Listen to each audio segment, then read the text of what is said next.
یہ تو آپ جان گئے ہوں گے کہ چند دن پہلے گلگت بلتستان کے چیف سیکرٹری نے سرکاری گاڑیوں کے غلط اور غیر ضروری استعمال کو روکنے کے لیے گلگت بلتستان کے تمام اضلاع میں سرکاری گاڑیوں پر آفیشیل لوگو پرنٹ کرنے کا حکم دیا۔ جب ایک اچھے کام کی بنیاد رکھ دی گئی ہے تو یہ کام پورے ملک میں ہونا چاہیے۔ پورے ملک کی تمام 2 لاکھ سرکاری گاڑیوں پر آفیشیل لوگو لگنے چاہیے تاکہ سرکاری افسران، پولیس اہلکار، وزراء، پارلیمنٹیرینز، ان کی بیوی، بچے، گھر والے، دوست، رشتہ دار اور حتیٰ کہ ڈرائیورز بھی جو ان سرکاری گاڑیوں کے ششکے مارتے ہیں، سب سے پہلے تو وہ کم ہو۔ مختلف سرویز سے پتہ چلا کہ ہر سال پاکستان کے شمالی علاقوں کو گھومنے پھرنے کے لیے جانے والی گاڑیوں میں سے کوئی 30% سرکاری گاڑیاں ہوتی ہیں، اور ظاہر ہے جسے سیر سپاٹوں کے لیے سرکاری گاڑی استعمال کرنے پر مسئلہ نہیں ہے، اسے سرکاری پیٹرول پر بھی کیا اعتراض ہوگا۔ یہ سرکاری اہلکار اور ان کے گھر والے ایسے لوگوں کے ٹیکسوں کے پیسوں پر عیاشی کرتے ہیں جن کی اکثریت نہ گاڑی افورڈ کر سکتی ہے نہ اتنا پیٹرول کہ وہ شمالی علاقوں کی سیر کر سکیں۔ تو پہلے مرحلے میں تمام 2 لاکھ سرکاری گاڑیوں پر آفیشیل لوگو لگنے چاہیے اور کالے شیشے اترنے چاہیے تاکہ سرکاری گاڑی دور سے نظر آئے اور لوگ دیکھ سکیں کہ اس میں کون بیٹھا ہے۔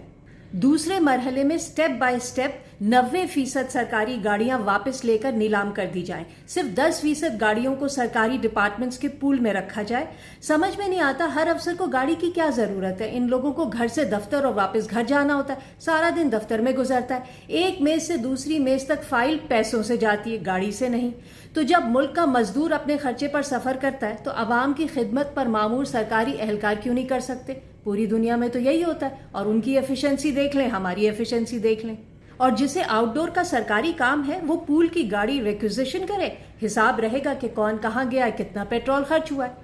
ویسے بھی سرکاری اہلکاروں کی گاڑیاں زیادہ تر ان کے گھر والے استعمال کرتے ہیں، بچوں کو اسکول اور ادھر ادھر لے جانے کے لیے، بیگم کی شاپنگ کے لیے، یا بچے جوان ہیں تو ان کے بھڑکپن کے لیے۔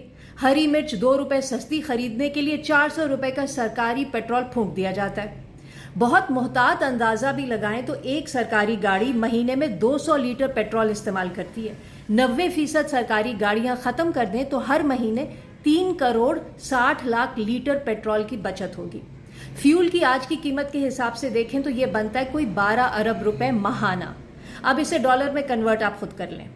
ٹیکنالوجی کا دور ہے، دنیا بھر میں بیوروکریسی کو کم سے کم کیا جا رہا ہے، ہم بڑھائے جا رہے ہیں۔ یہ تو ثابت ہے کہ بیوروکریسی بڑھانے سے ایفیشنسی کم ہوتی ہے، بیوروکریسی کو محدود کریں گے تو کارکردگی بہتر ہوگی۔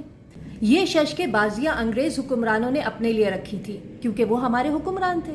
سرکاری اہلکار ہمارے حکمران نہیں، خدمت گزار ہیں، تو وہی انگریزوں کا سسٹم کیوں چلا آ رہا ہے؟ سرکاری پیٹرول سے چلنے والی سرکاری گاڑی میں بیٹھنے والے آج کچھ بھی کر لیں، نہ وہ گورا صاحب بن سکتے ہیں، نہ ان کی بیگمات میم صاحب بن سکتی ہیں، رہیں گے وہ دیسی کے دیسی۔ نگران حکومت آئندہ الیکشن میں حصہ نہیں لے سکتی، اس لیے اس سے مطالبہ ہے کہ ذرا ہمت دکھائے اور سرکاری گاڑیوں کے اونٹ کو لائے پہاڑ کے نیچے۔ دنیا کا بہت قدیم ہاتھ کا اشارہ ہے جسے انگریزی میں کہتے ہیں مجزا۔ تو اگلی بار آپ کسی سرکاری نمبر پلیٹ والی گاڑی کا غلط استعمال دیکھیں تو اسے ہاتھ سے یہ اشارہ کریں، اس کے معنی ہے بے شرمی، بے غیرتی، ناگواری، ناپسندیدگی کے۔ تو چلے آئے ہم سب مل کر مجزا موومنٹ چلاتے ہیں سرکاری گاڑیوں کے استعمال کو کم سے کم کرنے کے لیے۔